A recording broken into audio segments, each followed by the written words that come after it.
morning. Today's game is called 30-second word. It's a really fun activity to work on common words or any spelling pattern that you're doing. It's easy to set up. All you need is pen and paper, chalkboard, whiteboard, whatever you have.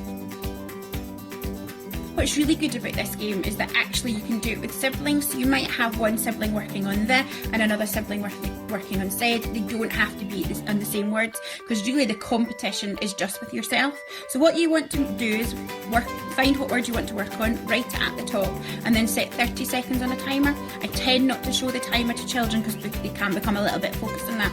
And all you're doing is pressing start and saying, right, you've got 30 seconds. And in that 30 seconds, your child is trying to write the word as many times as they can.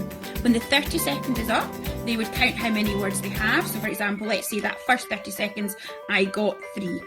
They would then rub that out, and you're starting the 30 seconds again. So you're going to resume, or you're going to start at 30 seconds again, and they've got another 30 seconds to see how many times they can do it. What you're trying to see, or what you would like to see, is that they're getting more than 3 the next time.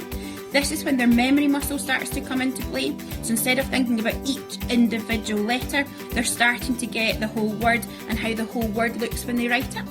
You do that, as I say, 3 times. So it might be the second time I get 4, it might be the third time I get 5. And if you just do that little and often on different words, it can help with spelling as you go along.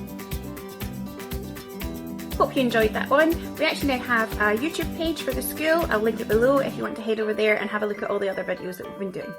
Bye, stay safe.